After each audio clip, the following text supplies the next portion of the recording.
Council, is everybody ready? Yep. Okay.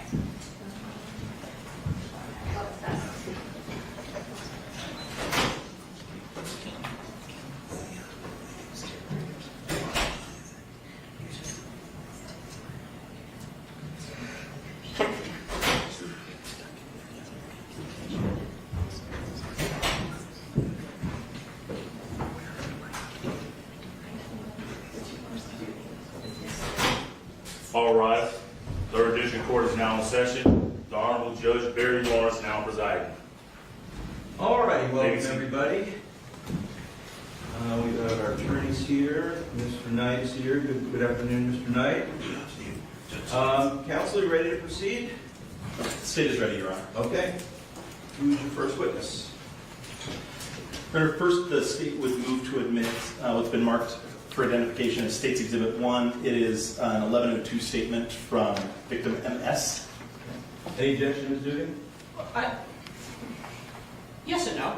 I mean, I think the rule requires some foundation to be laid before the 1102 is admitted to the court, so I'd ask that they lay the foundation through agent codes, just sort of procedurally. I do have some objections to certain content in the 1102, but it's really more on the basis of relevance and the hope that the court is not considering certain components of the 1102 statement and making a binding decision.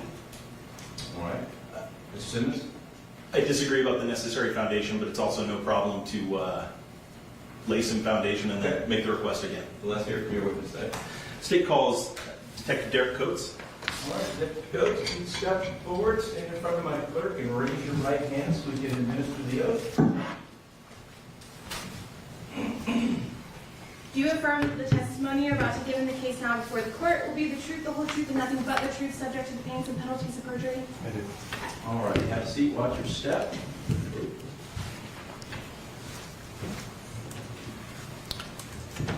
And would you state your name and spell your last name for the record?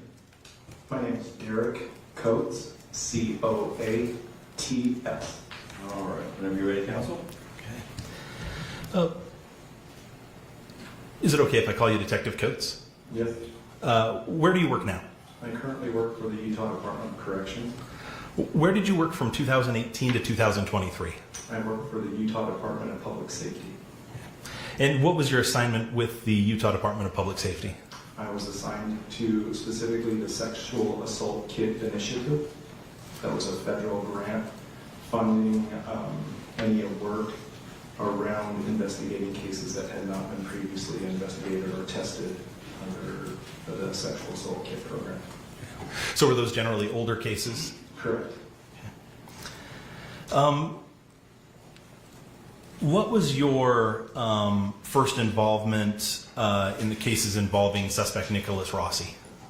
So as a part of my job, I was reviewing CODIS hits as they came through the state crime lab. Can I stop you there and ask you what a CODIS hit is? Yeah, it's through the Combined DNA Index System. It's a federal program where DNA profiles are stored for law enforcement to compare DNA from forensic samples in criminal cases. Okay. And what is a CODIS hit? What does it mean when there's a CODIS hit? A CODIS hit indicates it's a letter returned back to the law enforcement agency that submitted a DNA sample for testing, or that had been tested and then sought to be identified. And in this case, and remind me of the question I was trying to get at it. What a hit is, what that indicates. So the hit, once there is a potential match within the system and there's a verification process that happens in between that, then it's submitted back to the agency and it's treated as an investigative lead for law enforcement to follow up on. Okay. So in effect, would a hit be? Would another way to say that be that a hit is when a sample that we have, for example, in Utah, matches a DNA sample somewhere else? And I realize I'm using the word match very generally. Yeah, no, I understand what you're getting at. Yes. So in this case, this CODIS hit that we observed was a match to an offender out of Ohio. And where was the Utah DNA sample from? What part of Utah? That was from Utah County. Okay. And did you get involved in the investigation after notifying Utah County of that CODIS hit? I did. When did you get? Did there come a point when you effectively started to lead the investigation? Yes. Approximately when was that? I want to say it was around, I had started working it between the summer of 2019 and the winter of 2020. And then Orem requested around 2020 that I take lead on the case. Okay. So the what kind of case was the Utah? So I'm asking for the just very general, because we're not here for the Utah County case today. Just asking what kind of allegation was made in the Utah County case, and when did that allegation come from?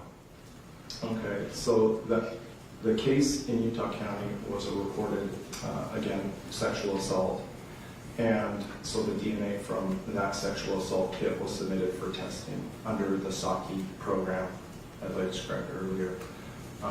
And so that case required an investigation and follow-up, which then led to other information. When and where was the sexual assault in Utah County alleged to have happened? Best recollection, I'm sorry, it's been a minute since I've looked at it. It was 2008, I remember that. It was around the summer, the late spring, or like spring, summer of 2008. Okay. And was that in what city was it in? Orem was the reporting agency. Okay. So, and I'm sorry, I've just forgotten your answer. When did you, approximately when did you say you kind of took the lead in the investigation in that Orem case? I don't remember the specific, but it was in 2020. It was like right on the cusp of December, January. Okay. Did you hear, so I'm jumping forward in time now, did there start to be media attention about that investigation and the subsequent investigation later on? Yes. As a result of that media attention, did you hear from anyone in Salt Lake County? I did. Who did you hear from? So in this case, are we using initials or full name, or would you prefer? State's preference would be initials. Okay. So MS reached out and had indicated that she had had a relationship with the individual on the news media named Nick Rossi or Nicholas ALAHVERDIAN. She knew him as Nicholas Rossi. Okay. Did you interview her? I did. Do you remember when you interviewed her? It was around 2021, I want to say. Forgive me, I don't remember the exact date. I noticed that you have what looks like a report next to you. Would looking at that report refresh your memory about when you interviewed her? Yeah, that would actually. If you would. Thank you.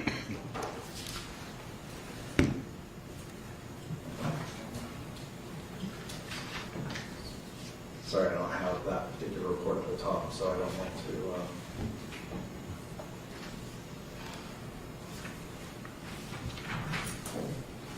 I apologize.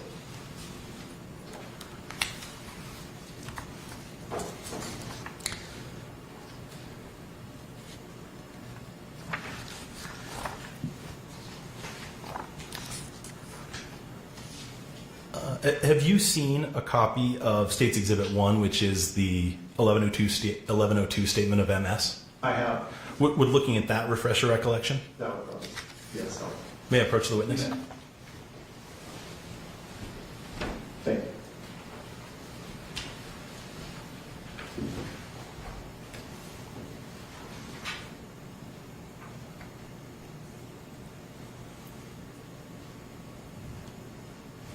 Okay.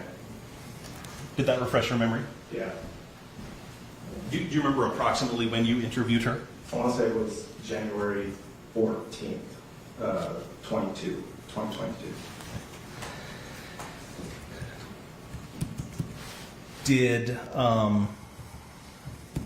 did she take you to see anything soon thereafter? Yes. What did she take you to see? So, based on the description that she had given, we attempted to locate a house in the area of Salt Lake City where she believed that the individual, Nick Rossi, was living at that time. And was she able to take you to a particular street, to a particular house? She was. Do you remember the address of that house? 853 Blair Street, as I recall. Okay. And is that house in Salt Lake County? Correct.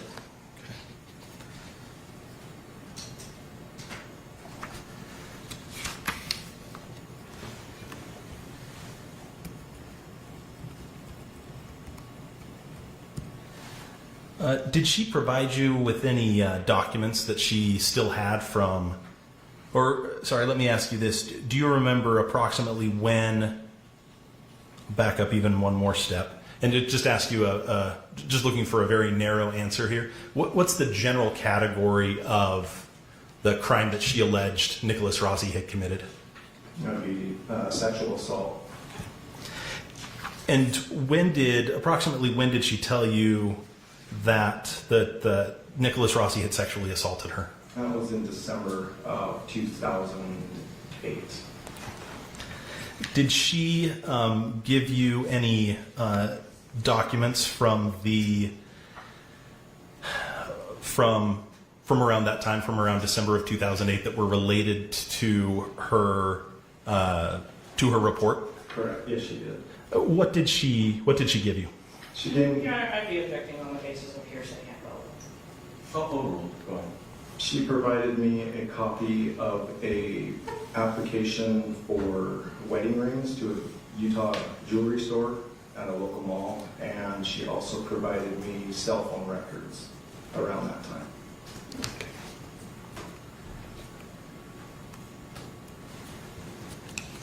time. So you've looked at State's Exhibit 1, an 1102 statement from MS. Is that exhibit generally consistent with the report that she made to you? Yes. Would move to admit State's Exhibit 1. Okay. Objection for the record, Ms. Dugan? Yeah, I don't have objection foundationally. I do have objections that I think would be better ultimately in that argument. So can we just sort of table the admission of the 1102? I will allow for the admission of Exhibit 1 conditionally, subject to whatever argument you may want to raise later. And obviously, this is only for purposes of today's hearing, but it will be admitted. Okay. May I approach? You may.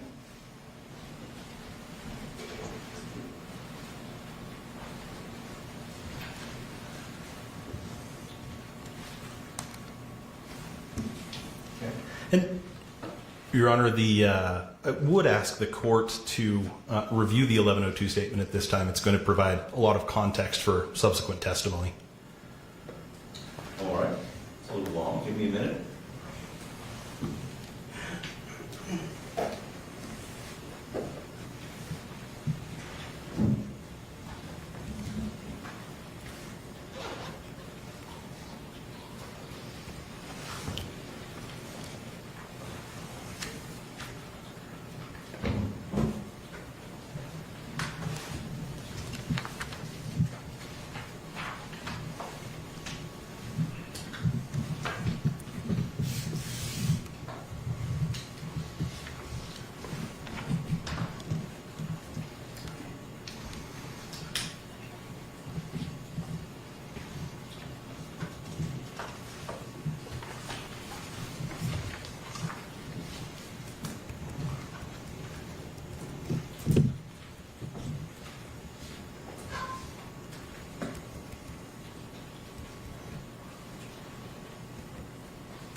counsel are ready. Go ahead. Okay. As part, well, let me ask you this: did you do any investigation to connect the two addresses indicated by MS to Nicholas Rossi? I had. And what did you maybe just summarize for us? What sorts of records you reviewed, and whether or not they tended to corroborate that Nicholas Rossi had resided at those two addresses? So I looked in court exchange for any activity that had occurred involving the name of Nicholas Rossi, and I also looked in local police reports for any activity that had involved that same name. Okay. And did you find any evidence connecting Nicholas Rossi to the 1362 South, 460 West Orem address? I had. And did you find records connecting him to that address? I did. And what about the 853 Blair Street address? I had also located within Salt Lake City's record system and as a court and exchanged that address.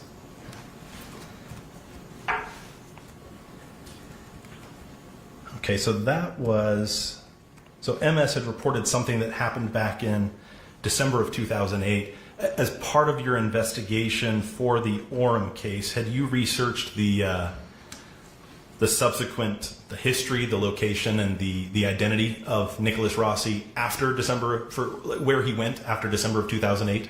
Yes.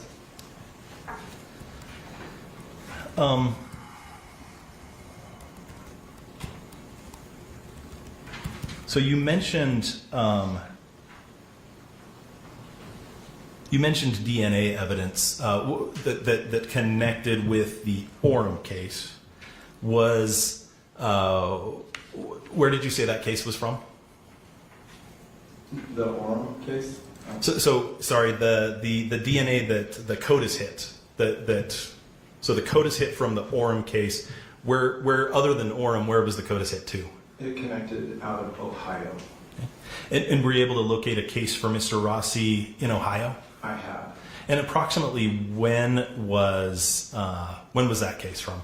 That was late winter. I seem to recall around February, but it is 2008 as well, out of Montgomery County.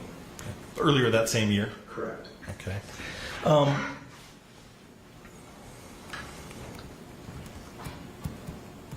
And was Nicholas Rossi convicted in that case in Ohio? That is my understanding, yes. As a result of that conviction, was he required to register as a sex offender? He was. And have you seen records of his sex offender registration connected to that case? I have. Okay, now I want to ask you about, as you were investigating Mr. Rossi, what did you determine to be his, I mean, did you find a birth certificate for him? Yes. And what was his name at birth? Your Honor, just before we go further, defense stipulates to identity. I'm sorry? Defense stipulates to identity. Defense is stipulating to identity in this Yes. case? Yes, for the purposes of preliminary hearing, for the purposes of this case, defense stipulates to identity. Okay. So that, just to be clear, the defense is stipulating that the person identified by the victim, just for purposes of this hearing, is the defendant. Defense stipulates to identity, yes. Okay. If I could have just a moment. Yeah.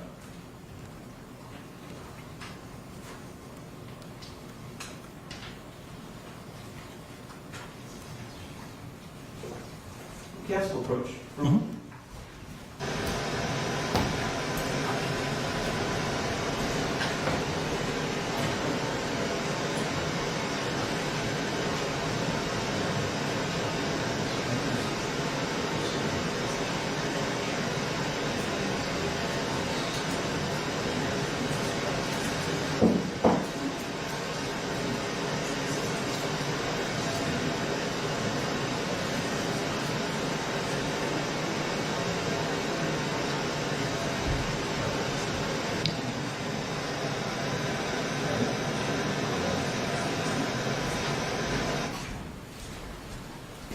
counsel.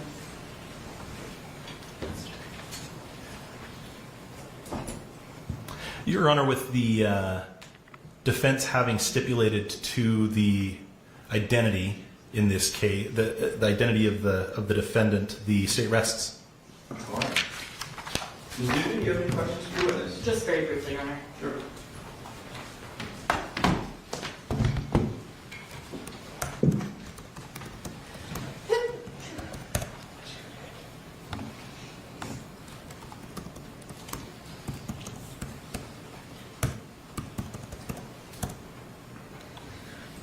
So Agent Coates, I just have like 2 to 3 questions for you.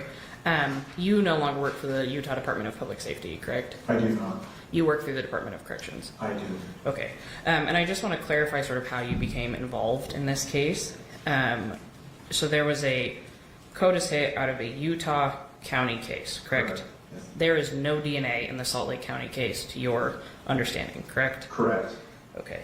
And then are you involved in sort of investigating both of these cases or just the Salt Lake County case? Both. Okay. That's the only questions I have for this witness. All right. Sit down. Thank you.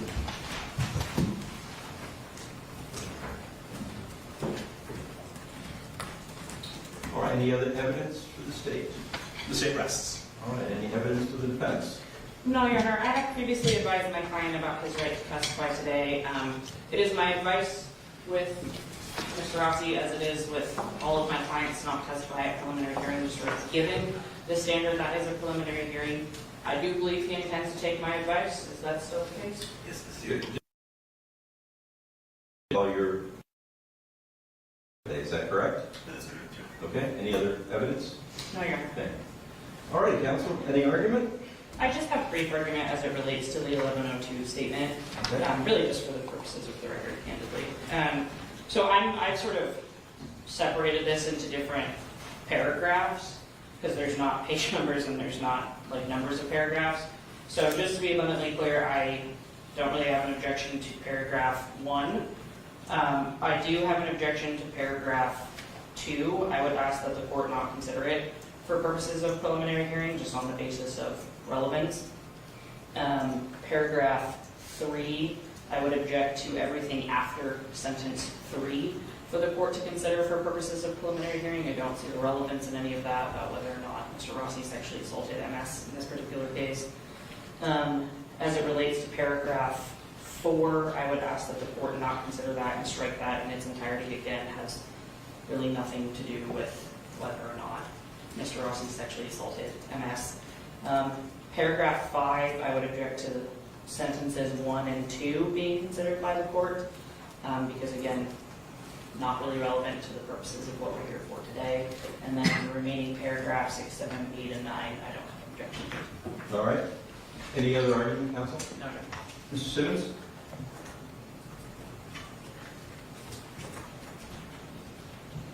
Okay.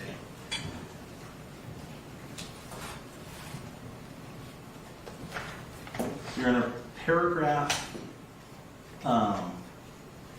2.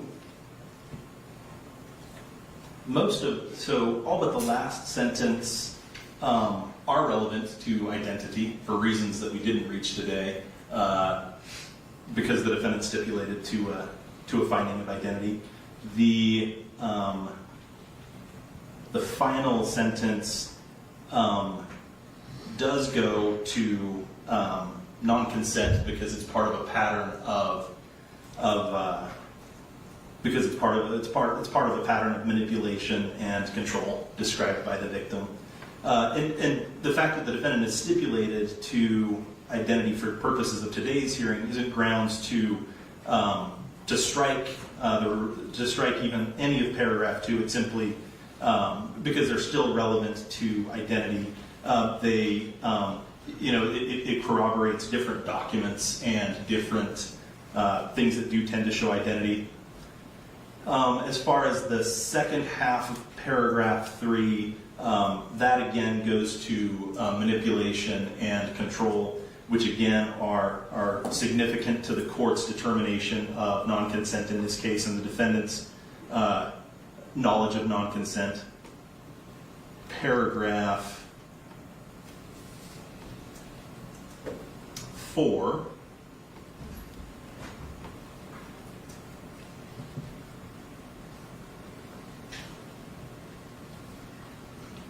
Those items, so the contents of paragraph 4, again, I mean, that one goes a little bit toward the pattern of manipulation, but primarily that contains, there's evidence in there that confirms identity. Again, we shouldn't strike those paragraphs simply because identity is stipulated. It is evidence in this case, so it is relevant whether it's something that the court has to closely consider or not.